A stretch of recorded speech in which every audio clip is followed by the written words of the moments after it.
ترکی میں جو زلزلہ آیا یا دنیا میں جو زلزلے آ رہے ہیں، آفات آ رہی ہیں، دیکھو یہ ذہن میں رکھو بیٹا، قیامت کی نشانیوں میں سے یہ ہے کہ زلزلوں کی فراوانی ہوگی، زلزلوں کی کثرت ہوگی۔ یہ اللہ کی طرف سے وارننگ ہوتی ہے۔ اللہ تعالیٰ ارشاد فرماتے ہیں سورہ فصلت میں کہ عنقریب ہم انہیں اپنی نشانیاں آفاق عالم میں بھی اور خود ان کی اپنی ذات میں بھی دکھائیں گے، یہاں تک کہ ظاہر ہو جائے گا جو حق ہے۔ کیا آپ کے رب کا ہر چیز پر واقف اور آگاہ ہونا کافی نہیں ہے کہ ہم نشانیاں دکھائیں گے؟ پھر اللہ تعالیٰ سورہ انعام میں کیا فرماتے ہیں، اس کی تفصیل ہم پڑھ چکے ہیں کہ آپ کہہ دیجئے وہ اللہ اس پر بھی قادر ہے کہ تم پر کوئی عذاب تمہارے اوپر سے بھیج دے یا تمہارے پاؤں کے نیچے سے بھیج دے، اور تم کو گروہ گروہ کر کے سب کو بھیڑا دے اور ایک دوسرے کو لڑائی کا مزہ چکھا دے، کہ پاؤں کے نیچے سے بھی عذاب بھیج دے۔ اوپر سے کون سا عذاب؟ طوفان، بارش، آندھی۔ نیچے سے کون سا عذاب؟ پاؤں کے نیچے سے۔ ترکی میں کیا ہوا اس سے پہلے دیکھ لو، سونامی، اور دیکھ لو ترکی سیریا میں بھی آیا ہے۔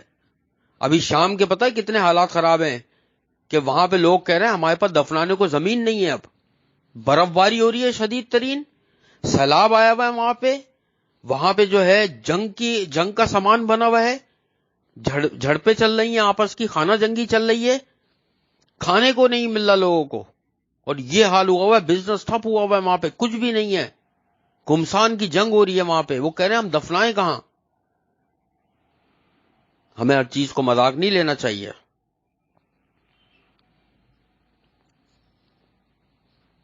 نبی صلی اللہ علیہ وسلم نے زلزلوں کے بارے میں بتایا کہ قیامت کی نشانیوں میں سے ہیں کہ زلزلے آئیں گے، چہروں کو مسخ کرنے والے عذاب آئیں گے۔ مسخ کا مطلب ہے بگڑ جانا چہروں کا، کہ زلزلوں میں کیا ہوتا ہے، آندھی طوفانوں میں کیا ہوتا ہے، چیزیں گرتی ہیں، بلڈنگیں گرتی ہیں، لوگ مسخ ہو جاتے ہیں، ان کے جسم تک کی ہڈیاں تک، چہرے ویرے سب ختم ہو جاتے ہیں۔ اور اللہ تعالیٰ کیا فرما رہا ہے سورہ شورى میں، تمہیں جو کچھ بھی مصائب پہنچتے ہیں وہ تمہارے اپنے ہاتھوں کے کرتوتوں کا بدلہ ہے، اور وہ اللہ تعالیٰ تو بہت سی باتوں سے درگزر فرمانے والا ہے۔ یہ اپنے ہاتھوں کا پھل ہے جو ہم چکھ رہے ہیں، اللہ تو کتنی باتوں کو چھوڑ دیتا ہے اللہ تعالیٰ۔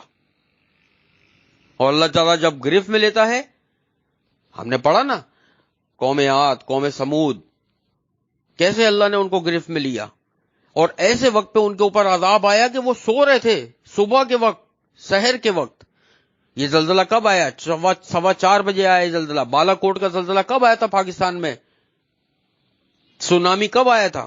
یہ سارے وہ عذاب ہیں کہ جو بالکل صبح ہی صبح آئے، کہ صبح ہونے والی تھی بالکل، کہ لوگ مدوش سو رہے ہوتے ہیں، اور پکڑ لیا اللہ کے عذاب نے، لاکھوں لوگ لقمہ اجل بن گئے۔ ہمارے معاشرے میں کیا ہو رہا ہے؟ فیشن کے نام پہ، ماڈلنگ کے نام پہ، بڑے بڑے کنسرٹ، بڑے بڑے میوزک شو، یہ سب کیا ہیں؟ ناچ گانا، مہندی، ہندوانہ رسمیں، ناپ تول میں کمی، امانت میں خیانت، وراثت میں حصہ کھا جانا، یہ ہمارے اپنے ہاتھوں کے کرتوت ہیں۔ ہمیں سوچنا چاہیے کہ یہ اللہ کے عذاب کیوں آ رہے ہیں۔ زمین میں دھسانے والے عذاب آئیں گے، قحط پڑ جائے گا، جانور مرے پڑے ہوئے ہوں گے ادھر ادھر، یہ سب قیامت کی نشانیوں میں سے ہے۔ اور اس میں اگر تم مطلب اب سلف صالحین کے اقوال پڑھو کہ عمر بن خطاب رضی اللہ تعالی عنہ نے جب مدینے میں زلزلہ آیا تو وہ خطبہ دے رہے تھے، اور خطبہ دیتے ہوئے انہیں وعظ و نصیحت کی، اور کہنے لگے اگر یہ زلزلہ جو ہے دوبارہ آیا تو میں تمہیں یہاں نہیں رہنے دوں گا، یعنی یہ اعمال کی وجہ سے آتا ہے۔ تو انہوں نے فرمایا کہ اگر یہ آئے اس کا مطلب تمہارے اعمال صحیح نہیں ہوئے، میں تم سب کو مدینے سے نکال دوں گا۔ آج کیا ہو رہا ہے؟ یہ شہر تو بہت دور کی چیز ہے، ہر گھر، ہر بلڈنگ میں، ہر پڑوس میں دیکھ لو اٹھا کے کہ دین اور شریعت کا کس طریقے سے پیروں کے نیچے روندا جا رہا ہے۔ اذانیں ہو رہی ہوتی ہیں، لوگ مسجد کی طرف نہیں جاتے، قرآن چل رہا ہوتا ہے، ٹی وی پہ آ رہا ہے یا پڑھا جا رہا ہے، اپنی باتوں میں لگے ہوئے ہیں، کھیل کود میں لگے ہوئے ہیں، فیفا ورلڈ کپ، فٹ بال ورلڈ کپ اور کرکٹ ورلڈ کپ، سب کچھ، سارے ورلڈ کپ ان کو یاد ہیں، پلیئرز کے نام یاد ہیں، سب کچھ یاد ہے، قرآن کے بارے میں نہیں پتا۔ اللہ تعالیٰ علم کو اٹھا لے گا، نیک لوگوں کو اٹھا لے گا اللہ تعالیٰ، جو اہل علم ہوں گے۔ تو میں بھی پتا ہے کہ پچھلے سال 2021 اور 22 میں 2 سالوں میں اتنے بڑے بڑے علماء کرام جو کا انتقال ہوا ہے، وفات پائے ہیں کہ سوچ بھی نہیں سکتے ہم لوگ۔ اتنے بڑے بڑے علماء کرام گئے ہیں پچھلے 2 سالوں میں کہ جو قوم کا اثاثہ تھے، جو قرآن اور حدیث اور اس کی پوری سندیں اور شریعت کے ماہر لوگ تھے، اتنے بڑے بڑے عالموں کا انتقال ہوا ان 2 سالوں میں۔ اللہ تعالیٰ اٹھا لے گا علماء کو، پھر پیچھے کیا لوگ رہ جائیں گے؟ پیچھے جاہل لوگ رہ جائیں گے جن کو خود بھی نہیں پتا ہوگا اور وہ دوسرے کو بھی گمراہ کریں گے کہ یوں ہے تو ایسا کر لو بغیر دلیل کے۔ اللہ تعالیٰ تو بڑا غفور الرحیم ہے، اللہ تعالیٰ تو کتنے گناہوں کو معاف کر دیتا ہے، وہ ان پر پکڑتا بھی نہیں ہے۔ حضرت عمر بن عبد العزیز رحمت اللہ سے روایت ہے کہ وہ جو تابعی تھے وہ فرماتے تھے کہ جب زلزلے آنے لگے تو اپنے گورنروں کو حکم جاری کرتے تھے کہ صدقہ و خیرات کرو، توبہ و استغفار کرو۔ یونس علیہ السلام کے واقعے میں ہم نے کیا پڑھا تھا کہ اللہ کا عذاب کی وجہ سے وہ نکل گئے بستی سے، کہ اللہ کا عذاب آئے گا۔ نبی سوچو، نبی اور نافرمان قوم، تم سوچو تو صحیح کبھی اس معاملے کو کہ وہ نکل گئے، وہاں قوم ڈر گئی اور سجدے میں گر گئی، استغفار کرنے لگی، اللہ نے روک دیا عذاب، آتا ہوا عذاب اللہ نے روک دیا۔ اللہ ہر چیز پر قادر ہے، اللہ تو بندے کی توبہ کا انتظار کرتا ہے۔ ہمارے یہاں دیکھ لو بھی کیا ہو رہا ہے۔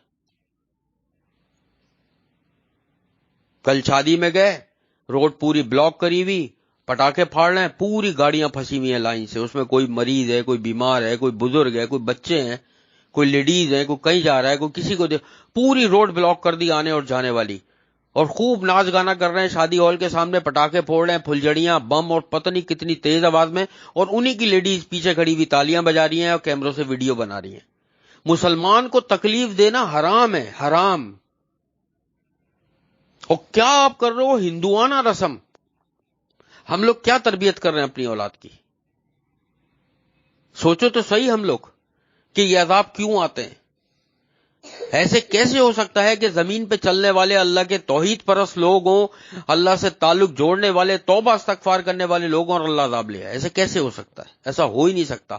جب تک کہ اس کتاب کی مخالفت نہیں کرتے لوگ، گناہوں میں بڑھ چڑھ نہیں جاتے، نمازوں کو ضائع نہیں کرتے، کافروں کے طریقوں پر نہیں چلتے، جب تک اللہ تعالیٰ عذاب نہیں لاتا۔ عذاب جب لے کر آتا تو اس کا مطلب یہ چیزیں معاشرے میں ہو رہی ہیں۔ پورے جہاں میں بے پردہ خواتین نظر آ رہی ہوتی ہیں، ہر جگہ کی زینت بنی ہوئی ہیں، اور الٹا مارکیٹوں میں یہ کہہ رہی ہوتی ہیں مرد حضرات کیوں آ جاتے ہیں بازاروں میں؟ میں نے اپنی کانوں سے سنا کہ مرد حضرات کیوں آ جاتے ہیں بازاروں میں۔ ابے مردوں کے لیے ہی ہیں بازار، عورتوں کے لیے تھوڑی ہیں۔ عورتوں کو تو گھر کی زینت، چار دیواری کی زینت قرار دیا گیا ہے، بازار تو مردوں کے لیے۔ ابھی کیا بتایا میں نے کہ وہ لوگ بازاروں میں چلے جاتے تھے صحابہ کرام تکبیرات پڑھنے، کہ وہاں جتنے بھی مرد آ جا رہے ہیں وہ تکبیرات سنیں۔ چلو کسی عورت کی کوئی مجبوری ہے، اس کے گھر میں کوئی مرد نہیں ہے، کوئی ایسا معاملہ ہے، کچھ بھی اور ایکس وائی زیڈ مجبوری ہے، ایمرجنسی ہے، کچھ، وہ ساری چیزیں الگ ہیں، لیکن کتنی عورتیں وہاں تو فیشن کر کے آئے ہوئے ہوتے ہیں لوگ۔ کتنا غلط ہے۔ عذاب کیوں نہیں آئے گا؟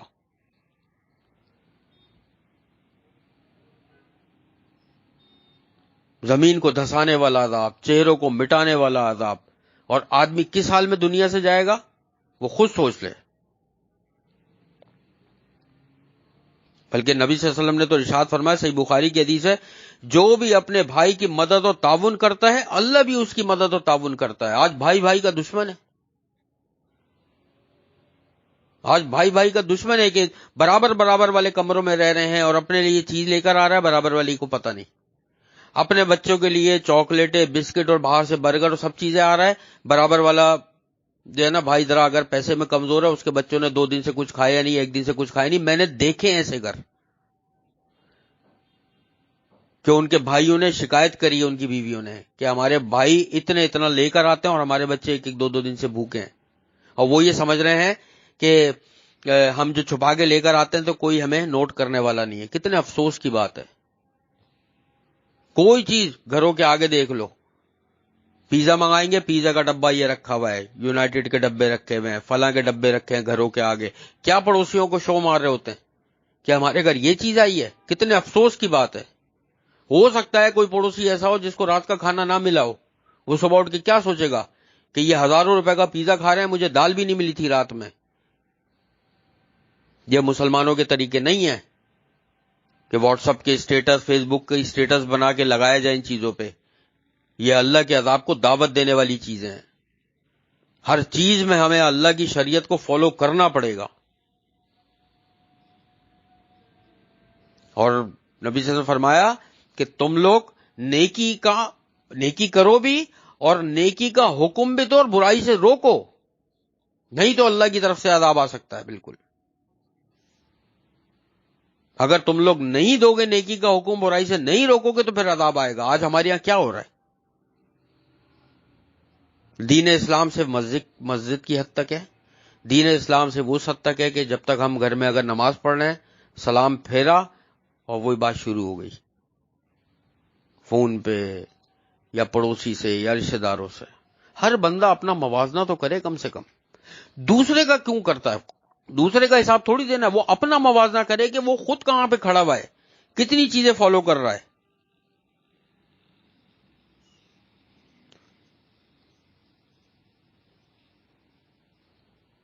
نبی صلی اللہ علیہ وسلم نے ارشاد فرمایا، جس نے بھی کسی مومن کی دنیاوی تکلیف کا ازالہ کیا، اگر دنیاوی تکلیف اگر کسی بندے نے، کسی مسلمان نے کسی مسلمان کی دور کری تو اللہ تعالیٰ روز قیامت اس کی تکلیف ختم کر دے گا، اور اگر کسی نے تنگ دست کو آسانی دی تو اللہ تعالیٰ دنیا اور آخرت دونوں جگہ اس کو آسانی جو ہے نا مہیا کرے گا۔ اور جس کسی نے بھی کسی مسلمان کی ستر پوشی کری، یعنی اس کا عیب چھپایا، اس کی بات کو اپنے دل میں دبا کے رکھا اور کسی سے ظاہر نہ کیا، تو اللہ تعالیٰ دنیا اور آخرت میں اس کی ستر پوشی فرمائیں گے۔ اور اللہ تعالیٰ جب تک بندے کی مدد میں لگے رہتے ہیں، جب تک کہ وہ بندہ اپنے بھائی کی مدد میں لگا رہتا ہے۔ صحیح مسلم کی حدیث ہے۔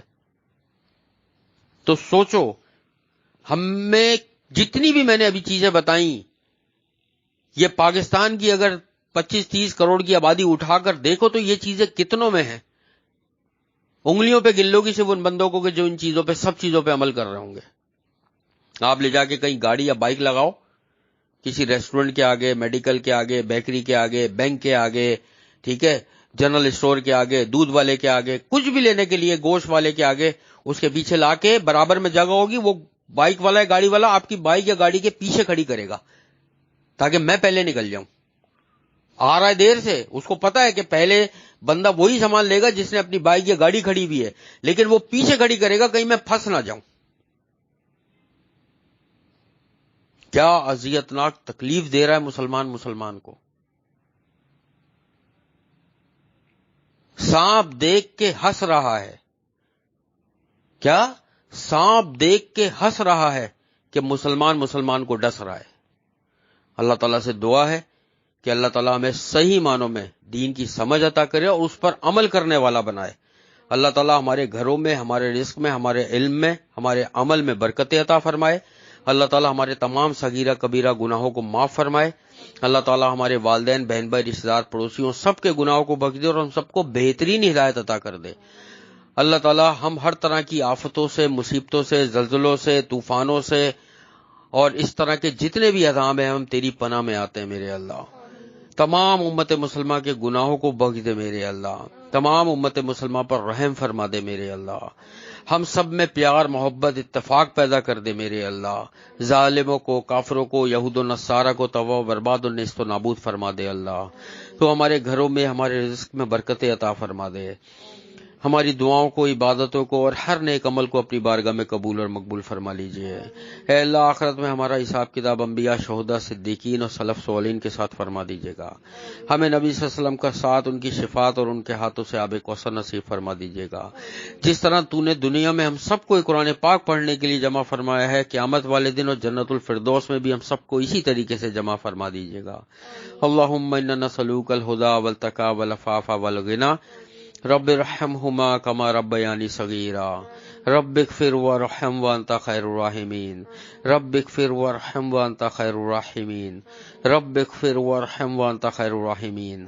اللہم انا نسألوک الجنۃ الفردوس وقنا عذاب النار، اللہم انا نسألوک الجنۃ الفردوس وقنا عذاب النار، اللہم انا نسألوک الجنۃ الفردوس وقنا عذاب النار۔